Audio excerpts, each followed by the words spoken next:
welcome back to my channel. Hope you're all doing well out there. And today we're gonna head into the 100-acre woods. Yes, we're gonna do this thing, but before we do that, do me a favor, like, comment, and subscribe. Join me here, I greatly would appreciate that. Also, as always, a shameless plug for my TeePublic store. You'll find some cool merch over there. I'll leave a link for that in the description box below. And yes, we are gonna head off to the 100-acre woods, and if you're familiar with this IP, you know what I'm talking about. Before we get into this though, I want to give a quick shout out to my friends over at the Mouths of Madness podcast. They have a really cool podcast, a great group of guys. They love horror movies. They just did this one and the sequel on their latest pod. You can check them out over their YouTube channel. I'll leave a link below they'll take you right to their YouTube page. And also you can find them on Apple Podcasts and Spotify. Those guys are a lot of fun. Check them out. If you're into horror, you will enjoy yourself listening to those guys talk about horror, all types of things horror. Bunch of them now. There's the Grinch. We're going to talk about Winnie the Pooh, Blood and Honey, Part 1. But there's like Neverland now. Peter did turn Peter Pan into a horror character. The Grinch, Steamboat Willie now has a couple different, like there's a Mousetrap movie and a couple other movies. Piglet has his own movie. I saw it on Tubi. I didn't know that was a thing, but it's on Tubi. And I guess we got some more coming. We got 2 Popeye movies out there in the ether that I haven't seen yet, but I will get to them eventually, even though, well, we'll get into this one first. We're starting with, I guess, the OG of these. Anyway, Winnie the Pooh, Blood and Honey came out back in 2023. I remember as a Fathom event. It's supposed to be one night only, then they expanded it. It's an hour and 23 minutes long. I think it went out unrated, if I'm not mistaken. It had a budget of $100,000, and upon release, it made a little over $2 million in America and $7.7 worldwide. So it did make money, made a lot of money compared to the budget, and the sequel was fastly greenlit. And I will go over Winnie the Pooh, Blood and Honey Part 2 at some point. This one is available for free on Tubi. If you do want to check it out, if you're curious, you can check it out for free. Winnie the Pooh, Blood and Honey Part 2, as far as I can see, is not streaming for free. You got to pay to rent it. So eventually I will get to it, just not yet. But we're going to get into this one first. Okay, let's get into this bad boy, all right? This movie is basically, they set up right, I actually kind of dug this. Right in the beginning of the film, we get this little animated sequence, and it tells the story of what happened to Winnie the Pooh, Piglet, and Eeyore, okay? That Christopher Robin grew up, went off to college, and they were left to fend for themselves.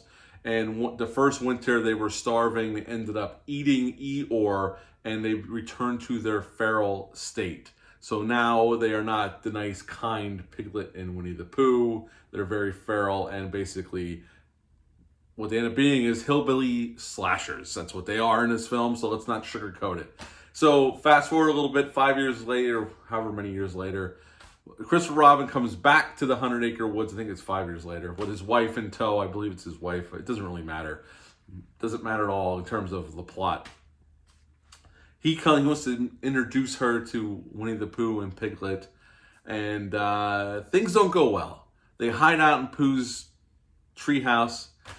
His wife, I was laughing my ass off. He hides under the bed, and she hides literally by the footboard of the bed, where you could see her clearly, unless you're blind, and Pooh just gets into bed and goes to sleep. I know it's a minor point, and this movie's not that worthwhile to gripe about such things, but it's so stupid. But they're not going for a stupid tone here. That, I guess, was my main problem with this film. We'll get into that. Anyway, his wife gets killed. He gets taken by Pooh and Piglet, basically held captive. And then we're fast forward, introduced to our main final girl. I'm not even going to say her name because none of these characters click with me whatsoever. I mean, at least in the Friday the 13th movies, at least 1 or 2 of the kids you could connect with. Here, I didn't give a shit about any of these chicks, but they're off to the 100-day. They rent this cabin right outside of the 100-acre woods for this weekend because the one girl's going through some trauma, which it doesn't even matter. It doesn't even matter, man. They try to set it up. It doesn't mean shit in terms of the rest of the plot of this movie. It truly does not. Okay, it tries to build some sympathy for her. I didn't care if she lived or died. I didn't connect with any of these characters. Couldn't care less.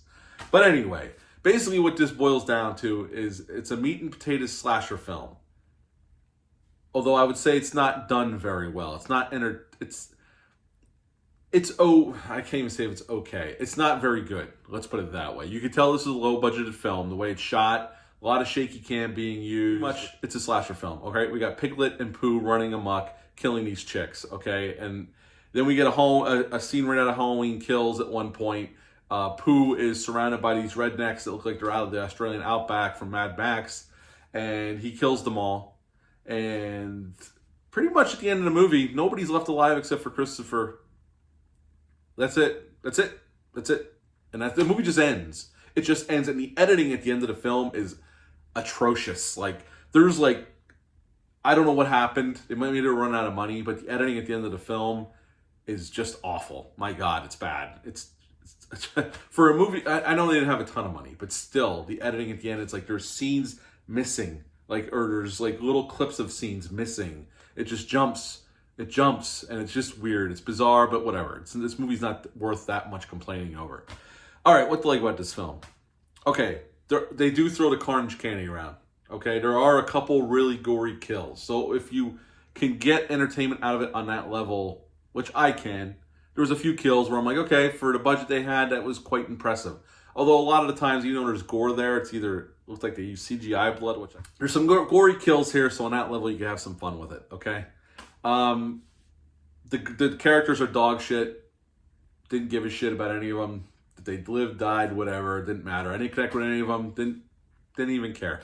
You don't even get to know any of them. They're basically just like cardboard cutouts, just left out there for the slaughter. Friday the 13th movies had better characterization than this film. Pooh and Piglet look like rednecks wearing Spirit Halloween masks. And that's about it. That's about it. Again, they didn't have much of a budget, so, minor complaint, okay? That's a minor complaint. I can't give them too much crap for that one. Is this movie any fun? The kills can be fun. Other than that, even at an hour and 23 minutes, I felt the movie was too long. There's just nothing here. There was more world building in that first couple minutes with the animation than the rest of the movie is just Pooh and Tigger running around killing, or Pooh and Piglet running around killing people. Is this the worst movie I've ever seen? Of course it's not. Am I still going to watch the second one? You bet your ass I'm going to watch the second one, because at the end of the day, even though I thought it was kind of a slog to get through, and they should have played up the camp more and the over-the-topness, which they don't. They go razor straight with this bad boy. And on that level, I can never take this seriously, because it's a cheap Pooh mask and a cheap Piglet mask running around killing people. I can't take that seriously. So if they would have played up the camp and the humor more, I would have had a better time with this. As it is, this is really low. We'll give it a rating in a minute. The reason we're getting all these films, as you may have guessed, Grinch, not just, these, Peter Pan and Steamboat Willie's, because they've entered public domain. And I remember when this was announced, it was because the original novel was coming into public domain. Now, they couldn't use the designs from the Disney characters because those are still copyrighted by Disney. But they could go back to the original looks, which I really have a hard time remembering what the original version looks like. I've only remembered the Disney versions for so long. But that's why these movies are coming about. All these characters, Popeye, are entering public domain so people can go nuts and make movies off of them. And you know what? Good for you. You raised some money and you went out and made a movie. God bless you. More power to you. I just think I heard the second one dives into the camp and the fun more, so I'm looking forward a little bit more to that one. This one, I gave it a shot. It's not very good. It's just they play it too razor straight for what we're going for here, and none of the characters I could care less about. This was shot in England. It was shot in 10 days total from what I saw. The only two characters you see killing anybody are Pooh and Piglet. I heard, looking through some trivia, and I didn't notice them in the film, but you can see Tigger and Owl off in a corner of one scene. I didn't see them on this watch. I don't know if I'll ever rewatch this one. I think once was quite enough. But the only two characters killing anybody are Pooh and Piglet. So if you're expecting to see anybody else, I heard in the sequel you do see Tigger and Owl. I do believe from the Mouths of Madness guys, from what I was listening to their pod yesterday, and they said they show up in the sequel. At the end of the day, they played this way too serious to really have any fun with this, honestly.